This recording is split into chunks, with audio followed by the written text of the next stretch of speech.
पढ़ेंगे financial accounting. तो हम सारा वन शॉट देखने वाले हैं एंड हम लास्ट में पीवाईक्यूज भी देखने वाले हैं। सो तुम वीडियो को लास्ट तक जरूर देखना, ठीक है। तो तुम्हारा पहला यूनिट क्या है?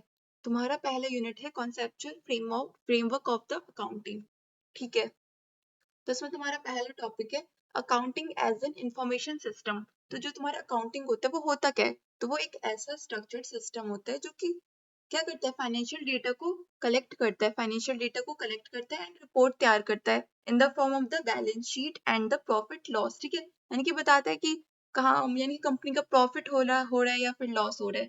तो ये सारी चीजें हमारा क्या बताते हैं, फाइनेंशियल अकाउंटिंग बताते हैं, ठीक है। तो ये ऐसा ही सिस्टम होता है। एंड इसका मतलब क्या होता है? It is the art of the recording transactions and classifying them into proper heads, summarizing results and interpreting financial position and communicating information to the users। यानी कि ये ट्रांजेक्शन के बारे में बताता है कि कितना ट्रांजेक्शन हुआ है, कब हुआ है, क्रेडिट डेबिट, तो ऐसे टर्म्स सारा कुछ अकाउंटिंग में आ जाता है, ठीक है। और ये भी क्लासीफाई करता है प्रॉपर हेड्स में, ठीक है। क्या करता है? क्लासीफाई करता है प्रॉपर हेड्स में, ठीक है। एंड ये रिजल्ट्स को समराइज करता है, जैसे ये सारी चीजें तुम्हें बताई दी मैंने। यूजर्स को इन्फॉर्मेशन भी प्रोवाइड करता है उनके जैसे ट्रांजेक्शन्स के बारे में या फिर उनका प्रॉफिट लॉस वगैरह के बारे में in the form of the balance sheet, ठीक है। एंड इसके मेन ऑब्जेक्टिव्स क्या होते हैं, ठीक है। मेन ऑब्जेक्टिव्स क्या होते हैं? तो ये फाइनेंशियल इन्फॉर्मेशन को प्रोवाइड करता है, यूजर्स को हेल्प करता है कि उन्हें कुछ नहीं पता है, उन्हें कैसे डिसीजंस लेने हैं, इकोनॉमिक रिलेटेड डिसीजंस कैसे लेना है, तो ये सब चीजें बताता है। बाकी प्रॉफिट लॉस बताते हैं, फाइनेंशियल पोजीशन बताते हैं, सारी चीजें मैंने तुम्हें बताई दी है, ठीक है। और बाकी मान लो किसी कंपनी में मतलब कितने पैसे आ रहे हैं और जा रहे हैं, तो ये सारा हिसाब ना फाइनेंशियल अकाउंटिंग ही रखते होता है, ठीक है। तो ये सारी चीजें फाइनेंशियल अकाउंटिंग में ही आता है। एंड तुम्हारा फंक्शंस क्या होता है अकाउंटिंग का? तो ये सिस्टमैटिक रिकॉर्ड्स रखता है, बाकी यानी कि इससे तुम डेटा कलेक्ट कर सकते हो और उसका रिकॉर्ड तैयार कर सकते हो बैलेंस शीट के फॉर्म में, ठीक है। और प्रॉफिट लॉस कहाँ हो रहा है ये सब तुम देख सकते हो इसमें। एंड ये बिजनेस प्रॉपर्टी को प्रोटेक्ट करके रखता है, प्रॉफिट लॉस बताता है, ये तो बता ही दिया। बाकी फाइनेंशियल पोजीशन को, ठीक है, बताता है एंड असिस्ट भी करता है प्लानिंग में, ठीक है। यानी कि प्लानिंग करने के लिए कैसे मैनेज कर सकते हैं अकाउंटिंग को, ठीक है। तो ये सारी चीजें बताता है। एंड जो यूजर्स कौन होते हैं अकाउंटिंग इंफॉर्मेशन के? तो इसमें इंटरनल यूजर्स होते हैं, ओनर्स, मैनेजर्स, एम्प्लॉयज। यानी कि अब जो कंपनी है उसके जो ओनर है उनके पास, ठीक है, उनके पास क्या होता है अकाउंटिंग इंफॉर्मेशन का, वो होता है कि मतलब वो लोग संभाल रहे होते हैं ना, तो उन्हें उनका अंदर होता है, उनके यानी कि अंडर होता है ये, ठीक है। ये सारी जो चीजें होती हैं जैसे कि अकाउंटिंग का जो चीजें होती है वो इनके अंडर होता है, जैसे ओनर हो गया, जहाँ वो जो काम करते हैं वहाँ पे एम्प्लॉय हो गया, या फिर जो मैनेजर है, एचआर वगैरह है, तो ये सारी चीजें वो लोग संभालते हैं, ठीक है। तो इंटरनल यूजर्स होते हैं वो लोग।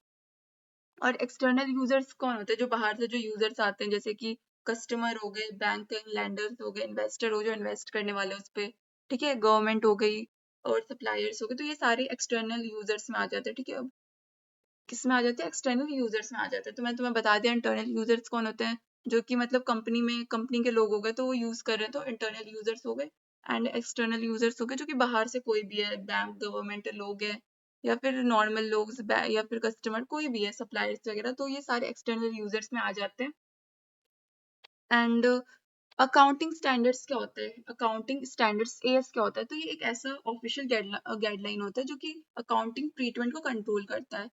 एंड ये किसने इशू करा था? ये किसके द्वारा इशू हुआ था? तो ये ICAI के द्वारा इशू हुआ था, ठीक है। और इसका हो गया तुम्हारे ये अकाउंटिंग स्टैंडर्ड बोर्ड, ठीक है। उनके थ्रू ये जो ICAI से इशू हुआ था, ठीक है, ये अकाउंटिंग स्टैंडर्ड्स। और ये क्यों जरूरत पड़ती है इसका?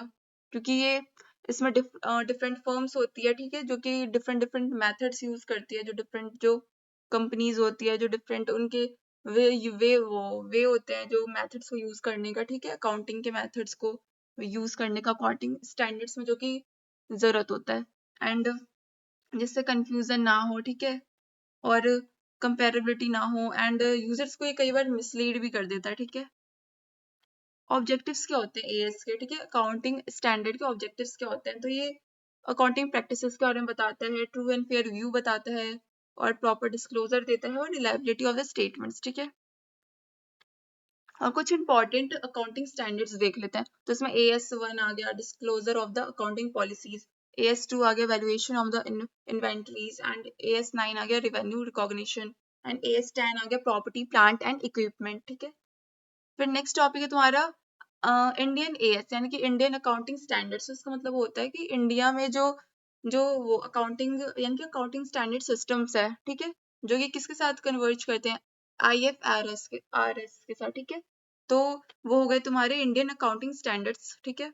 एंड ये क्यों इंट्रोड्यूस करा गया था, तो इसलिए इंट्रोड्यूस करा गया था ताकि जो फॉरेन इन्वेस्टमेंट होता है उसे इम्प्रूव कर सके, एंड जो इंडिया ग्लोबल सिस्टम के साथ साथ भी क्या कर सके, अकाउंटिंग कर सके, ठीक है, अलाइन कर सके अकाउंटिंग को। एंड इसके फीचर्स क्या होते हैं, ये फेयर वैल्यू मेजरमेंट पे बेस होता है, मोर डिस्क्लोजर प्रोवाइड करता है, एंड कॉम्प्लेक्स होता है, ठीक है। एएस के अकॉर्डिंगली क्या होता है, कॉम्प्लेक्स होता है, जो कि अकाउंटिंग स्टैंडर्ड होता है उसके अकॉर्डिंग ये क्या होता है, कॉम्प्लेक्स होता है, ठीक है, जो ये इंडियन अकाउंटिंग स्टैंडर्ड होता है। और इसमें और इसकी एप्लीकेबिलिटी क्या होती है, तो इसमें लिस्टेड कंपनीज होती है, कुछ अनलिस्टेड कंपनीज भी होती है, और बाकी कंपनीज जो कि सर्टेन नेटवर्थ क्रॉस कर रही होती है तो वो भी होती है, ठीक है। अब ये IFRS होता क्या है, तो IFRS का मतलब होता है इंटरनेशनल फाइनेंशियल रिपोर्टिंग स्टैंडर्ड्स। तो ये वर्ल्ड वाइड जो अकाउंटिंग स्टैंडर्ड्स होते हैं ना, तो वही IFRS हो जाता है, ठीक है। तो जो इंडिया का होता है वो वो हो गया इंडियन अकाउंटिंग स्टैंडर्ड्स, और जो इंटरनेशनल हो गया वो हो गया इंटरनेशनल फाइनेंशियल रिपोर्टिंग स्टैंडर्ड्स, ठीक है। और ये कौन इशू करता है, ये इशू करता है IASB यानी कि इंटरनेशनल अकाउंटिंग स्टैंडर्ड्स बोर्ड, ठीक है। इसके क्या ऑब्जेक्टिव्स होते हैं, तो जैसे ग्लोबल कंपेरेबिलिटी हो गया, ट्रांसपेरेंसी हो गया, बेटर फाइनेंशियल रिपोर्टिंग के लिए, ठीक है। तो ये सारे ऑब्जेक्टिव्स हो गए इसके। इंपॉर्टेंस होता है मैनी कंट्रीज में यूज हो सकता है, एंड मल्टी नेशनल हो गया, कंपनीज हो गया, MNCs वगैरह में यूज होता है, ठीक है। एंड इसमें डिफरेंस तुम देख सकते हो कि AS हो गया वो इंडियन ट्रेडिशनल स्टैंडर्ड में आता है, एंड जो जो IND-AS हो गया वो IFRS बेस्ड इंडियन स्टैंडर्ड्स में आता है, ठीक है। ये लेस कॉम्प्लेक्स होता है, और ये ज्यादा होता है, इसमें मोर डिस्क्लोजर होता है। ये हिस्टोरिकल कॉस्ट बेस्ड होता है जो AS होता है, एंड ये जो IND-AS होता है ये होता है फेयर वैल्यू कॉन्सेप्ट के बेसिस पे, ठीक है। और IFRS में क्या हो गया, जैसे ये ग्लोबल स्टैंडर्ड्स रखता है, बाकी इंटरनेशनली यूज होता है, हाईली कॉम्प्लेक्स होता है, डिटेल्ड होता है। नेक्स्ट है तुम्हारा अकाउंटिंग प्रोसेस क्या होता है, और अकाउंटिंग साइकिल क्या होता है, ठीक है। तो ये जो अकाउंटिंग होती है वो एक प्रॉपर सीक्वेंस फॉलो करती है, अकाउंटिंग होती है वो प्रॉपर सीक्वेंस फॉलो करती है। जैसे कि पहला हो गया स्टेप कि ट्रांजेक्शन्स को आइडेंटिफाई करना और उसे रिकॉर्ड करना, जो कि हुआ है ट्रांजेक्शन उसी को रिकॉर्ड करना, जो नहीं हुआ है उसे रिकॉर्ड नहीं करना होता, ठीक है। बाकी must be measurable in money, ठीक है, मनी में मेजरेबल होता है। एंड बाकी स्टेप 2 होता है जर्नलाइजिंग, ठीक है, तो रिकॉर्ड रखना पड़ता है, बाकी जैसे क्रोनोलॉजिकल ऑर्डर में मेंटेन करना होता है। देन डेबिट एंड क्रेडिट आता है, ठीक है। और जो आ रहा है, ठीक है, वो डेबिट हो गया, और जो जा रहा है वो हो गया क्रेडिट, ठीक है। जो पैसे आ रहे हैं वो डेबिट हो गया, जो जा रहे हो गया क्रेडिट। और स्टेप 3 हो गया पोस्टिंग टू लेडगर, ठीक है। तो इसमें क्लासिफिकेशन होता है ट्रांजेक्शन्स का, और बाकी अकाउंट में बैलेंस शो होता है, ठीक है। देन नेक्स्ट स्टेप होता है स्टेप 4 होता है ट्रायल बैलेंस। तो सारा जो लेडगर बैलेंस होता है उसका लिस्ट बना लेते हैं, फिर उसमें क्रेडिट डेबिट ये देखा जाता है कि इक्वल करना होता है उसे, ठीक है। बाकी अरिथमेटिक एरर्स को भी वो डिटेक्ट कर लेता है। तो ये सारा ट्रायल बैलेंस में आ जाता है। नेक्स्ट है topic qualitative characteristics of the financial statements. तो ये क्या करता है, तो ये इंफॉर्मेशन को जो अकाउंटिंग इंफॉर्मेशन होता है उसे यूजफुल बनाता है, एंड इसके क्या फंडामेंटल कैरेक्टर्स होते हैं, तो इसमें ये डिसीजंस को इन्फ्लुएंस करता है, और प्रेडिक्टिव वैल्यू रहता है, एंड कंफर्मेटरी वैल्यू रहता है, ठीक है। बाकी फेथफुल रिप्रेजेंटेशन होता है कि ये कंप्लीट होता है, न्यूट्रल भी होता है, एंड एरर फ्री होता है, ठीक है। क्या होता है, एरर फ्री होता है। तो ये इसका क्या हो गया, फायदा हो गया, ठीक है। ये किसका, qualitative characteristics of the financial statements का। एंड बाकी ये हो गया। नेक्स्ट टॉपिक है, ये तो बता दिया, ठीक है। नेक्स्ट टॉपिक तुम्हारा बेसिक अकाउंटिंग कॉन्सेप्ट। तो बेसिक अकाउंटिंग कॉन्सेप्ट में क्या क्या चीजें आती है, ठीक है। तो इसमें बिजनेस एंटिटी क्या होता है, बिजनेस एंटिटी होता है कि जो बिजनेस होता है वो क्या कहते हैं, बिजनेस सेपरेट फ्रॉम ओनर, ठीक है।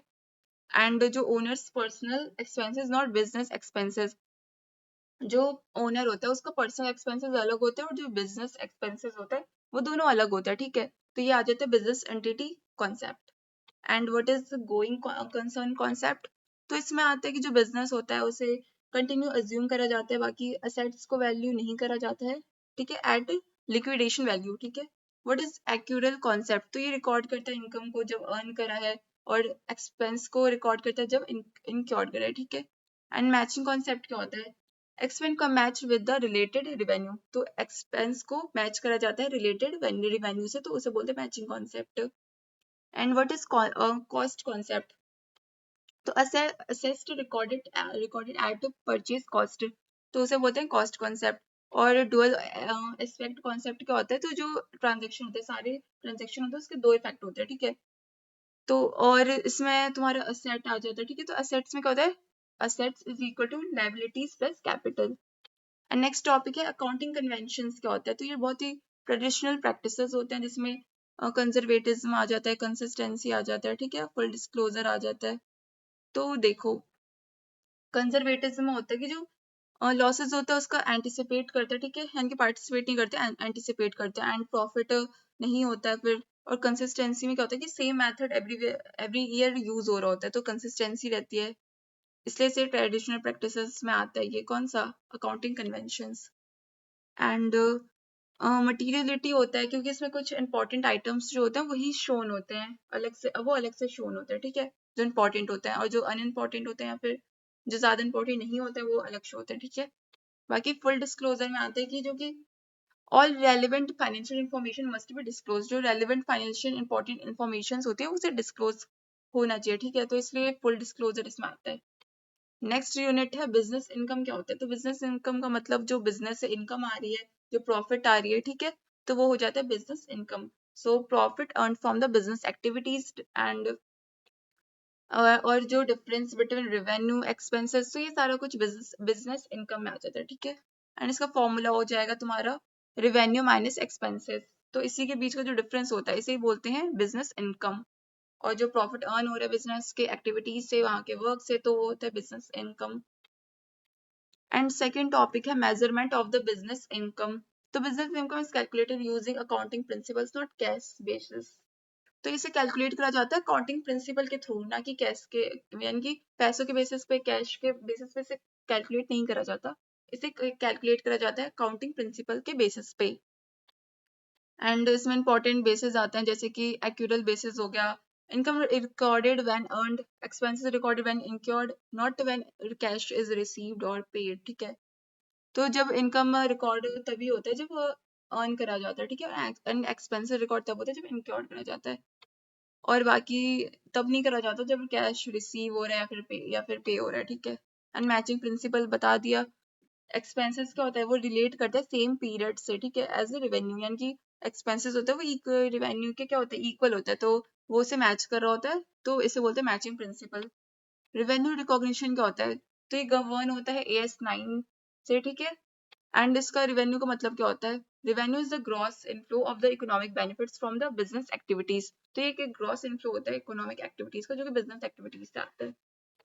Example sale of goods, rendering of the services, interest, royalty, dividend. और कंडीशंस क्या होता है रेवेन्यू रिकॉग्निशन के लिए, ठीक है, तो इसे रिकॉग्नाइज तब करा जाता है जब सिग्निफिकेंट रिस्क और जो रिवॉर्ड्स होते हैं वो ट्रांसफर हो रहे होते हैं, एंड इसमें जब इफेक्टिव कंट्रोल नहीं होता किसी सेलर के द्वारा, एंड अमाउंट को कैसे मेजर कर रहे होते हैं, और बाकी इकोनॉमिक बेनिफिट, प्रॉफिट हो रहा है नहीं हो रहा है, तो ये सारी चीजें इसमें आ जाती है। बाकी revenue from sale of goods में क्या होता है, ठीक है, तो इसे तब रिकॉग्नाइज करा जाता है जब जो ओनरशिप ट्रांसफर हो रहा होता है, या फिर जो प्रोडक्ट गुड्स है वो डिलीवर हो रहा होता है, बाकी अनसर्टेनिटी नहीं होती है, ठीक है, कलेक्शन में। रेवेन्यू फ्रॉम सर्विसेज में कैसे रिकॉग्नाइज करते हैं, तो इसे एज ए सर्विस परफॉर्म करा जाता है, और ये स्टेज ऑफ कंप्लीशन के बेसिस पे होता है, ठीक है। So revenue from interest, royalty and dividend, ठीक है, तो इंटरेस्ट में क्या होता है, टाइम बेसिस होता है, रॉयल्टी में क्या होता है, एक्यूरेट बेसिस होता है, डिविडेंड में क्या होता है, when right is receive to when right to receive is establish, ठीक है, तो जब रिसीव हो रहा है तो उसका राइट जो मिल रहा है वो एस्टैब्लिश होता है, तब डिविडेंड होता है, यानी कि इक्वालिटी होनी चाहिए ना, मिलना चाहिए सबको। And capital and revenue items क्या होता है, ठीक है, तो कैपिटल एक्सपेंडिचर में आ जाता है जो कि प्रॉफिट बेनिफिट देता है बहुत सालों के लिए, असेट क्रिएट करता है, एंड फुली चार्जेस नहीं होते, ठीक है, पीएल में प्रॉफिट लॉस में इसका फुली चार्ज नहीं होता। एग्जांपल जैसे कि बिल्डिंग, फर्नीचर हो गया, कोई मशीनरी खरीद रहे हो तो इसमें आ जाता है कैपिटल एक्सपेंडिचर में। एंड रेवेन्यू एक्सपेंडिचर में क्या होता है, तो इसमें सिर्फ एक साल एक अकाउंटिंग ईयर के लिए बेनिफिट होता है, ठीक है, एक साल के लिए, ठीक है। एंड इसमें प्रॉफिट लॉस होते हैं, एग्जाम्पल जैसे सैलरीज, रेंट हो गया और इलेक्ट्रिसिटी हो गया, तो ये सब चीजें बेनिफिट कुछ समय के लिए मिलता है, फिर प्रॉफिट लॉस होता रहता है, ठीक है। एंड कैपिटल रिसीप्ट में क्या आ गया, ठीक है, ये रेगुलर नहीं होता और प्रॉफिट को अफेक्ट नहीं करता, ठीक है।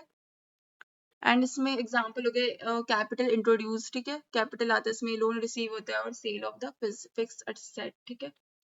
रेवेन्यू रिसीप्ट में आ जाता है, रेगुलर इनकम मिल रही है, उससे फायदा हो रहा है, तो ये आ जाएगा रेवेन्यू रिसीप्ट में। एग्जांपल हो गया सेल्स, कमीशन, ठीक है, interest. And what is depreciation accounting, तो डेप्रिसिएशन क्या होता है, अकाउंटिंग क्या होता है, तो इसका मतलब होता है जो फिक्स एसेट है उसके वैल्यू में डिक्रीज हो रहा है, ठीक है, उसके वैल्यू में डिक्रीज होता है due to the wear and tear usage time, तो उसे बोलते हैं डिप्रिसिएशन अकाउंटिंग। सो इसकी नीड क्यों पड़ती है, तो इसलिए पड़ती है क्योंकि ट्रू प्रॉफिट को कैलकुलेशन करने के लिए, देन असेट वैल्यू को करेक्ट करने के लिए, एंड देन मैचिंग कॉन्सेप्ट के लिए, ठीक है। मेथड्स ऑफ डिप्रिसिएशन, तो इसमें स्ट्रेट लाइन मेथड आता है, एसएलएम हो गया, ठीक है, स्ट्रेट लाइन मेथड पहला हो गया, तो इसमें डिप्रिसिएशन होता है वो एवरी ईयर क्या होता है, हर साल इक्वल रहता है, तो इसमें फॉर्मूला होता है depreciation is equal to cost minus residual value divide by useful life, ठीक है। इसके फीचर्स होते हैं, सिंपल मेथड होता है, बिल्डिंग्स फर्नीचर के लिए सुटेबल रहता है। And what is WDV, written down value method, तो इस मेथड में क्या होता है, जो डिप्रिसिएशन होता है उसमें रिड्यूसिंग बैलेंस में चार्ज लगता है, ठीक है, तो फॉर्मूला हो गया depreciation is equal to rate into book value. तो देखो जो जो ये फॉर्मूलाज है, फीचर्स है किसी भी टॉपिक का, तो ये सारी चीजें तुम लोग याद रखना एंड लिख लिख के देख लेना अगर लिख सको तो। अगर तुम एग्जाम से बहुत दिन पहले वीडियो देखोगे तो तुम लोग इसे लिख लिख के देख लेना, प्रैक्टिस कर लेना, इसमें क्वेश्चंस भी तुम्हारे न्यूमेरिकल क्या है तो वो सब प्रैक्टिस कर लेना, फॉर्मूला लर्न कर लेना, एक पेज में लिख के देख लेना सारे फॉर्मूलाज, तो इससे रिवाइज अच्छे से हो जाएगा, ठीक है। तो ऐसी चीजें जरूर करनी है सब जो मैं बता रही हूँ मैं तुम्हें, ठीक है। And difference between SLM and WDV, ठीक है, तो SLM में क्या होता है, तो इसमें इक्वल डिप्रिसिएशन होता है हर साल, लेकिन इसमें क्या होता है, इसमें डिक्रीज होता रहता है।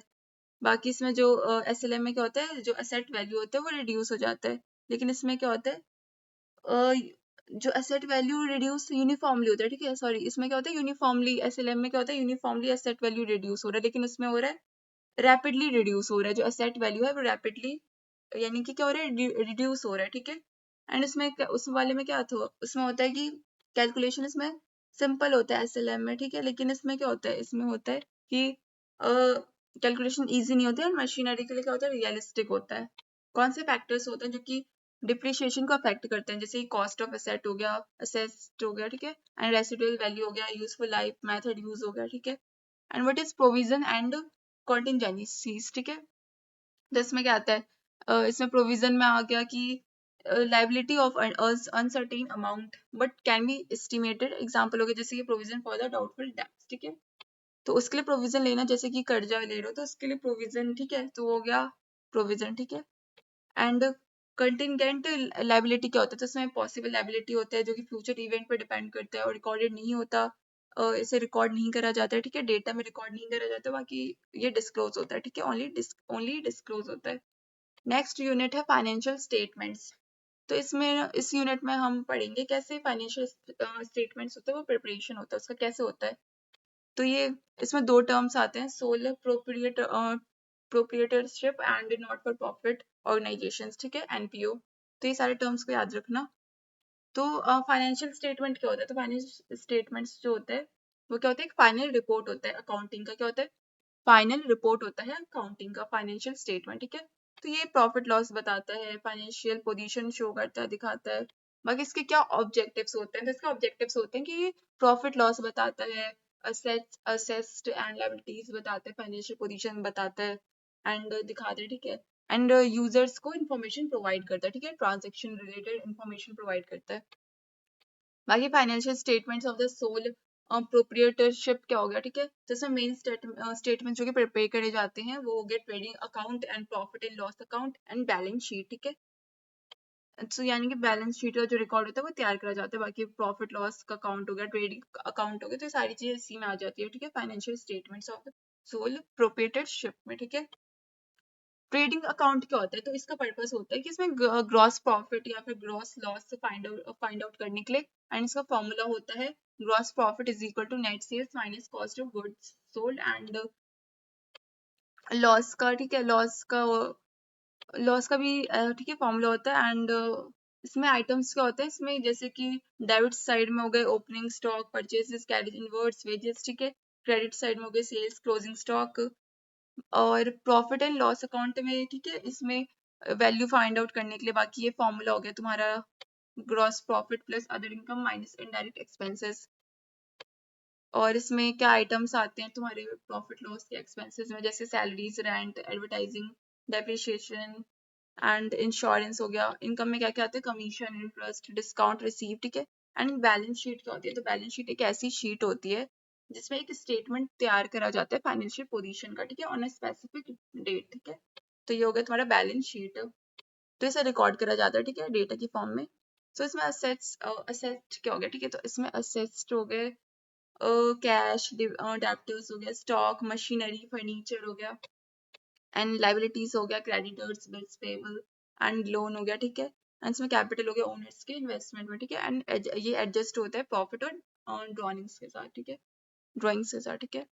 एंड इसमें what is adjustments in the final accounts, तो ये बहुत इंपॉर्टेंट है, ठीक है। तो एक्सपेंस में एक्सपेंसेस जो होते हैं वो एक्सपेंसेस क्या होता है, ड्यू बट नॉट पेड, ठीक है। एक्सपेंसेस ड्यू होते हैं बट पेड नहीं करे जाते, ठीक है। एंड ये एक्सपेंस में फिर ऐड हो जाते हैं, फिर लायबिलिटी की तरह शो होता है, ठीक है। एंड प्रीपेड एक्सपेंसेस में क्या होता है, इसे एडवांस में पे कर दिया जाता है, बाकी एक्सपेंस से डिडक्ट होता है, बाकी इट शोज एज असेट।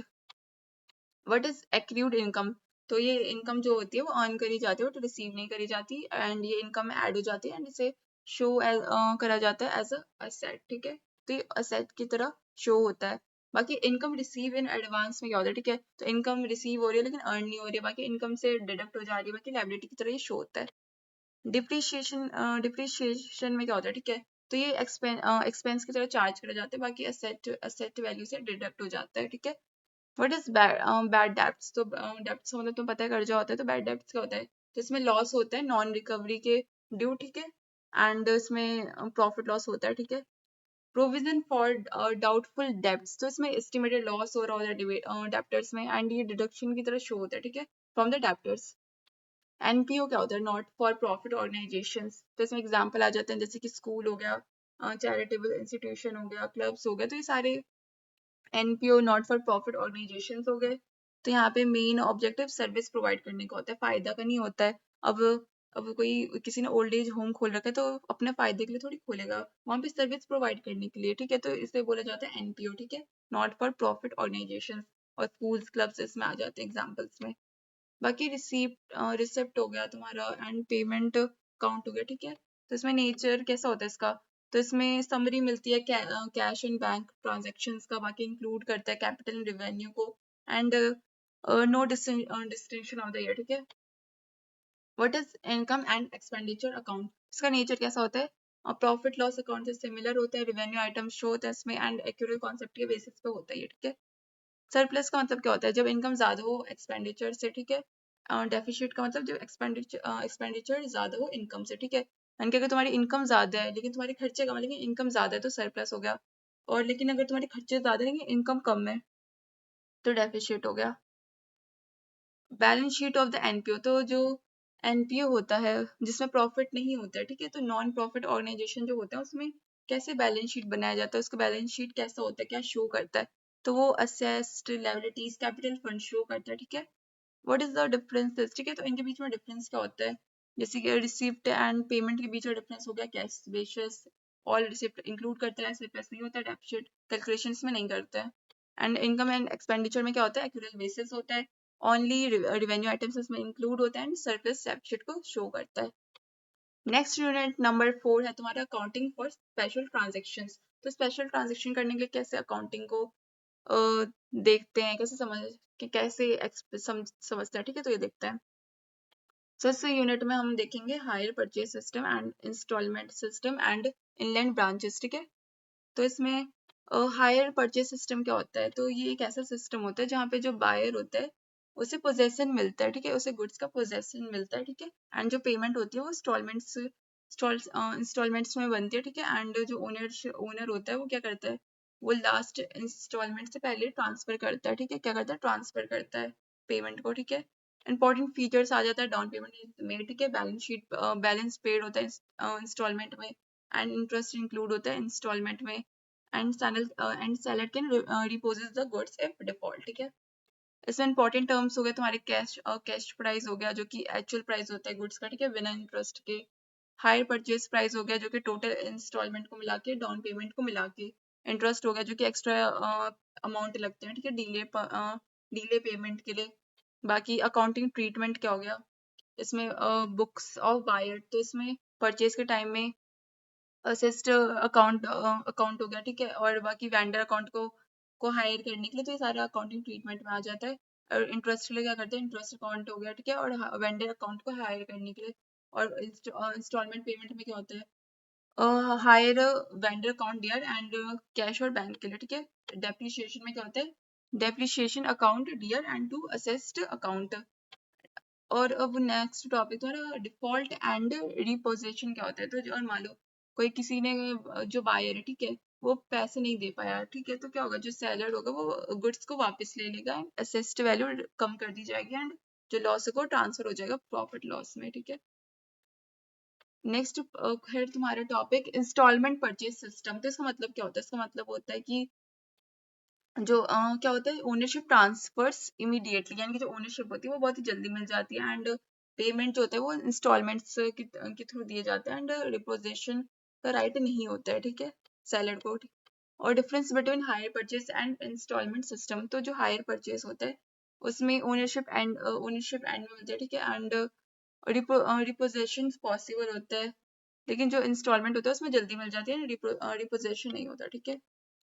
फिर नेक्स्ट टॉपिक है इनलैंड ब्रांचेस। तो इसमें डिपेंडेंट ब्रांच का होता है, ठीक है। तो इसमें जो ब्रांच डिपेंड होती है वो हेड ऑफिस पे डिपेंड होती है। इसके क्या फीचर्स होते हैं, तो no separate books, goods supplied by head office and cash remitted to the head office, and expenses paid by the head office. Next है मेथड्स ऑफ ब्रांच अकाउंटिंग। तो इसमें डेप्टर सिस्टम होते हैं, जैसे कि ओनली वन अकाउंट प्रिपेयर हो गया। Branch account तुम्हारा तब यूज होता है जब ब्रांच स्मॉल होती है। बाकी शो क्या करता है, opening balances, goods and expenses, sales, closing balance and profit loss, ठीक है। And profit and debtor system में आ जाता है तुम्हारा, इसमें अकाउंट बनाया जाता है, ठीक है, इनके बेसिस पे, जैसे ब्रांच स्टॉक अकाउंट हो गया, ब्रांच डेप्टर्स अकाउंट हो गया, ब्रांच एक्सपेंसेस अकाउंट हो गया, ब्रांच एडजस्टमेंट अकाउंट हो गया। एंड ब्रांच स्टॉक अकाउंट में क्या आता है, ठीक है, तो इसमें it records the movement of the stock and goods Saint at the invoice prices, ठीक है, एंड क्लोजिंग स्टॉक शोन होता है, ठीक है। एंड ब्रांच डेप्टर्स अकाउंट में क्या होता है, ओपनिंग डेप्टर्स हो गया, क्रेडिट सेल्स हो गया, कैश रिसीव होता है, एंड बैड डेब्ट्स होता है, ठीक है, क्लोजिंग डेप्टर्स हो गया। एंड ब्रांच एडजस्टमेंट अकाउंट में क्या होता है, ठीक है, लोडिंग रिमूव करते हैं, बाकी ग्रॉस प्रॉफिट को फाइंड करने में हेल्प करता है। तो ये सारी ये यूनिट तुम्हारा कंप्लीट हो गया। और लोडिंग का मतलब क्या होता है, लोडिंग का मतलब होता है कि profit included in the invoice price must be remove to find true profit. So unit number 5 तुम्हारा नेक्स्ट हो गया कंप्यूटराइज्ड अकाउंटिंग, यानी कि टैली और एक्सेल के बेसिस पे कंप्यूटर के थ्रू है ना कैसे अकाउंटिंग करते हैं। तो ये हो गया तुम्हारा कंप्यूटराइज्ड अकाउंटिंग। तो ये मेंटेन करा जाता है किसी सॉफ्टवेयर को यूज करके, ठीक है, इंस्टेड ऑफ मैनुअल बुक्स का यूज करे बिना सॉफ्टवेयर को यूज करके, जैसे कंप्यूटर में या फिर लैपटॉप में सॉफ्टवेयर का यूज करके अकाउंटिंग क्या करते हैं, मेंटेन करा जाता है, तो उसे ही बोलते हैं, ठीक है। और ये किस में होता है, टैली एक्सेल में करा जाता है। तो इसका मतलब मैंने बता दिया। और ये इस सिस्टम में होता क्या है, तो इसमें होता है कि जो ट्रांजेक्शन्स होते हैं वो रिकॉर्ड होते हैं कंप्यूटर का यूज करके, एंड डेटा प्रोसेस होता है, अपने आप हो जाता है, एंड देन रिपोर्ट तैयार कर ली जाती है, ठीक है, इंस्टेंटली। इसके क्या फीचर्स होते हैं, बहुत एक्यूरेसीज की रहती है, फास्ट प्रोसेसिंग होता है, बाकी कैलकुलेशन भी अपने आप ही हो जाता है, इजी स्टोरेज होता है, एंड डेटा सिक्योरिटी होता है, एंड क्विक रिपोर्ट जनरेशन होता है, ठीक है, कि रिपोर्ट तुरंत बन के तैयार हो जाती है। एडवांटेजेस क्या होते हैं, एरर वगैरह नहीं होते जो कि ह्यूमन कर सकते हैं ना, जैसे कैलकुलेशन मिस्टेक्स वगैरह, तो वो नहीं होते यहाँ पे, एंड टाइम भी बचता है, बहुत ही फास्ट होता है, एंड डेटा का बेटर एनालिसिस कर सकते हैं, फाइनेंस स्टेटमेंट्स जो होते हैं वो इंस्टेंट बना सकते हैं, एंड मिस्टेक्स वगैरह भी नहीं होती, तो ये बहुत ही बेनिफिशियल रहता है। What is tally accounting software. तो टैली अकाउंटिंग सॉफ्टवेयर होता क्या है, तो ये बहुत ज्यादा यूज करा जाता है अकाउंटिंग सॉफ्टवेयर के लिए। इसका मेन यूज करा जाता है ट्रांजेक्शन को रिकॉर्ड करने के लिए, लेडगर्स को मेंटेन करने के लिए, जीएसटी अकाउंटिंग में, पेरोल में, रिपोर्ट्स को तैयार करने में, बाकी creation of the company in tally कैसे क्रिएट करा जाता है, ठीक है। तो पहले तो टैली ओपन कर लो, फिर क्रिएट कंपनी को सिलेक्ट कर लो, फिर कंपनी का नाम एंटर कर लो, फिर उसमें फाइनेंशियल ईयर डालो, ठीक है। फिर उसे अकाउंट को तुम मैनेज कर सकते हो, ठीक है, मेंटेन कर सकते हो इन्वेंट्री, ठीक है, इन्वेंट्री के साथ, एंड देन सेव कर लो, ठीक है। तो हो जाएगा तुम्हारा, ये बन के तैयार हो जाएगा। देन नेक्स्ट टॉपिक है creation of the ledgers in the Tally. Ledger का मतलब होता है किसी पर्सन का या फिर किसी आइटम का अकाउंट, ठीक है। तो इसमें स्टेप्स क्या होते हैं, पहले अकाउंट्स इन्फो में जाओ, फिर उसमें लेडगेट सेलेक्ट करो, फिर लेडगेट क्रिएट कर लो, देन नाम एंटर कर लो कोई सा भी जो भी तुम्हें देना है, एंड देन ग्रुप सेलेक्ट कर लो, देन उसमें सेव कर लो, ठीक है। तो इसमें एग्जाम्पल्स आ जाते हैं capital, sales, purchases, expenses, debtors and creditors. Then next topic है तुम्हारा वाउचर एंट्री इन टैली। तो इसमें यूज करा जाता है ट्रांजेक्शन्स को रिकॉर्ड करने के लिए, ठीक है, डेटा तैयार करने के लिए। And types of the vouchers, payment voucher जिसमें कैश पे होता है, रिसिप्ट वाउचर हो गया, ठीक है। तो कैश पेड में क्या होता है, रिसिप्ट वाउचर होता है, कैश रिसीव्ड में होता है purchase voucher, and goods purchase में क्या होता है, ठीक है, एंड सेल्स वाउचर में गुड्स सोल्ड होता है, ठीक है। और नेक्स्ट टॉपिक है तुम्हारा जीएसटी एंड टैली। तो टैली क्या करता है, वो सपोर्ट करता है जीएसटी अकाउंटिंग को। तो इसमें जीएसटी लेडगेट्स में आ गया सीजीएसटी, एसजीएसटी, आईजीएसटी, ठीक है। तो ये सारा तुम्हारा हो गया। एंड रिपोर्ट्स कैसे जनरेट करा जाता है टैली में, तो 12 बैलेंस के अकॉर्ड, ठीक है, 12 बैलेंस को बनाकर, बैलेंस शीट को बनाकर, जीएसटी रिपोर्ट तैयार करके, स्टॉक समरी तैयार करके, एंड प्रॉफिट लॉस अकाउंट को क्रिएट करके रिपोर्ट्स बनाए जाते हैं टैली, ठीक है, टैली में या बाय यूजिंग द कंप्यूटर, ठीक है। और एक्सेल का यूज करके कैसे अकाउंटिंग करी जा सकती है, कैसे फाइनेंशियल अकाउंटिंग करी जा सकती है, कैसे क्रिएट करा जा सकता है। तो इसे यूज करा जाता है अकाउंट को बनाने के लिए, कैलकुलेशन करने के लिए, स्टेटमेंट्स को तैयार करने के लिए, बैलेंस शीट को क्रिएट करने के लिए।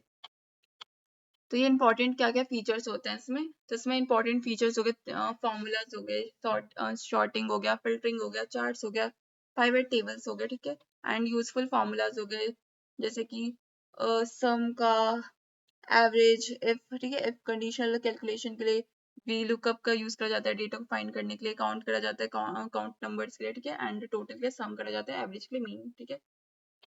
और बेनिफिट्स क्या होते हैं, इजी डेटा एंट्री होते हैं, कैलकुलेशन फास्ट होता है, और मिस्टेक्स नहीं होता, एनालिसिस का, डेटा एनालिसिस बहुत फास्ट होता है, इजीली एनालिसिस कर सकता है, ठीक है, एनालाइज कर सकता है डेटा को, एंड फाइनेंशियल मॉडलिंग के लिए भी काफी बेनिफिशियल रहता है, ठीक है।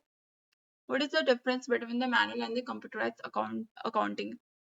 मैनुअल में होता है स्लो होता है, कंप्यूटराइज में होता है फास्ट होता है, ठीक है। इसमें एरर हो सकता है मैनुअल में खुद से करोगे तो, एंड कंप्यूटर में ना एरर नहीं होगा, एंड ज्यादा अच्छा एनालाइज कर सकते हो, मैनुअल में कम एनालाइज होगा, ठीक है, और वो पेपर बेस होता है मैनुअल, एंड वो डिजिटल रिकॉर्ड्स बनाते हैं, ठीक है, एक्सेल और टैली के बेसिस पे। सो ये तुम्हारे कुछ इंपॉर्टेंट टर्म्स है, इसे याद रख लेना, ठीक है, इस वाले यूनिट में, जैसे कि वाउचर टाइप्स हो गया, जीएसटी लेडगेट्स हो गया, एक्सेल फॉर्मूलाज हो गया, and features of the tally हो गया। तो पीवाईक्यूज बताने से पहले मैं तुम्हें बता दूं, अगर तुम्हें वीडियो पसंद आएगी तो तुम वीडियो को जरूर जरूर लाइक कर देना, और दोस्तों को शेयर कर देना, ज्यादा से ज्यादा दोस्तों को शेयर कर देना। एंड तुम्हें 1% भी पसंद आएगा तो चैनल को सब्सक्राइब जरूर जरूर कर लेना, ठीक है। सो बिकॉज ये बहुत मेहनत लगता है वीडियो बनाने में, तो अगर तुम सब्सक्राइब कर दोगे तो तुम मेरे लिए भी अच्छा रहेगा, तुम्हारे लिए भी अच्छा रहेगा, मैं तुम्हारे लिए फिर और भी अच्छी अच्छी वीडियोस बना के लाती रहूंगी। तुम लोग चैनल को सब्सक्राइब जरूर कर लेना। सो देखो अब तुम्हारा पीवाईक्यूज देखते हैं, ठीक है। एक बात और, ठीक है, अगर तुम्हें नोट्स चाहिए होंगे ना ये वाले, तो तुम लोग पिन कमेंट में जाओगे तो तुम्हें वहां पे नोट्स मिलेंगे, तो तुम वहां से परचेज कर सकते हो। अगर तुम्हें नहीं देखना है या फिर नहीं लेना है नोट्स, तो तुम लोग फिर वीडियो के थ्रू ही गो थ्रू कर लेना, एंड या फिर वीडियो से तुम स्क्रीनशॉट लेके पढ़ सकते हो, रिवीजन कर सकते हो, ठीक है। सो ये इसका तुम्हें इंपॉर्टेंट जरूर फॉर्मूलाज वगैरह देख लेना, ठीक है, सारे क्वेश्चंस वगैरह देख लेना, पीवाईक्यूज। एंड मैं पीवाईक्यूज में बता नहीं रही हूँ, एक्सप्लेन नहीं कर रही हूँ, क्योंकि चैप्टर तो एक्सप्लेन कर ही दिया, सारे यूनिट्स बता ही दिए, तो तुम्हें मैं बस क्वेश्चंस दिखा दे रही हूँ, एंड आंसर्स भी इसमें है, तो तुम्हें पेपर में ऐसे ही लिखने होंगे, तो तुम लोग इसे देख सकते हो, ठीक है। तो तुम्हारा क्वेश्चन, पहला क्वेश्चन हो गया, जैसे ट्रू फॉल्स का क्वेश्चन हो गया, तो तुम्हारा ये, तो तुम इसे देख सकते हो, ठीक है। आंसर ऐसे लिखना है, ठीक है, अगर ट्रू भी है तो एक्सप्लेन करो इसे, या फिर फॉल्स भी है मान लो तो एक्सप्लेन करो। तो क्वेश्चन से तुम ये लोग ऐसे कर सकते हो, ठीक है। और फिर ये तुम्हारा नेक्स्ट क्वेश्चन, रुको, ठीक, ऐसे क्वेश्चंस, ठीक है। और नेक्स्ट क्वेश्चन तुम्हारा हो गया, फिर शॉर्ट नोट्स मान लो आ गया, तो इसमें व्हाट इज GAAP, तो एक्सप्लेन करना होगा तुम्हें, ठीक है। और ये तुम्हारा फिर नेक्स्ट हो गया adjusting events versus non existing events बताने, ठीक है, तो ये तुम एक्सप्लेन कर सकते हो। बाकी AS एंड IND AS क्या होता है तो ये बता सकते हो, डिफरेंस वगैरह। क्वेश्चन 2 में तुम्हारा पूछ रहे हैं कि इन्वेंट्री टर्म क्या होता है, इस पर AS2 तो इसे एक्सप्लेन करो, सिग्निफिकेंस बताओ इसका, तो ये ऐसे तुम एक्सप्लेन कर सकते हो इसे। बाकी फिर ये तुम्हारा न्यूमेरिकल वाले क्वेश्चंस है, ठीक है। तो ये तुम लोग सॉल्व खुद करके देख लेना, पहले फॉर्मूला एक पेज में लिख के सारा देख लेना, देन उसे लर्न करने के बाद रिवाइज कर लोगे तब इसे सॉल्व करना, क्योंकि क्वेश्चन तो तुम्हें खुद ही सॉल्व करने पड़ेंगे ना, क्वेश्चन तो भाई तुम्हें कोई बता नहीं सकता, तो सॉल्व कर लोगे तो तुम्हें खुद आ जाएगा, ठीक है। बाकी नोट्स तुम लोग यानी कि इससे देख सकते हो या फिर परचेज कर सकते हो, जैसे तुम्हें बताई दिए कमेंट सेक्शन में तुम्हें मिल जाएगा, पिन कमेंट में। तो अगर नोट्स चाहिए होगा तो तुम वहां से बाय कर सकते हो, ठीक है, परचेज कर लेना। एंड या तो फिर तुम स्क्रीनशॉट से भी देख सकते हो। तो तुम्हारे ये क्वेश्चंस हो गए तो तुम इसे जरूर देखना, सारा का क्वेश्चंस कर लेना, तो तुम्हें भी बहुत हेल्प मिलेगी एंड तुम्हारा पेपर में इजिली तुम लोग अच्छा स्कोर कर पाओगे, ठीक है, एंड पास तो और अच्छे से ही हो जाओगे। तो ये तुम्हारे क्वेश्चंस हो गए, ठीक है। स्क्रीनशॉट चाहो तो ले सकते हो, मैं तुम्हें एक एक करके शो कर रही हूँ, तो तुम ये स्क्रीनशॉट जरूर ले लेना, या फिर जैसे परचेज करना तो वो तो तुम परचेज कर लेना, ठीक है। सो ये तुम्हारे क्वेश्चंस हो गए तुम्हारे, ठीक है। तो आंसर्स में भी तुम्हें ऐसे ही लिखना होगा, ठीक है। तो ये सारी चीजें तुम याद रखना, ये कुछ इंपॉर्टेंट की पॉइंट है एग्जाम के लिए, तो ये सारी चीजें याद रखना एंड चैनल को सब्सक्राइब जरूर कर लेना। सो आज के लिए इतना ही, थैंक यू।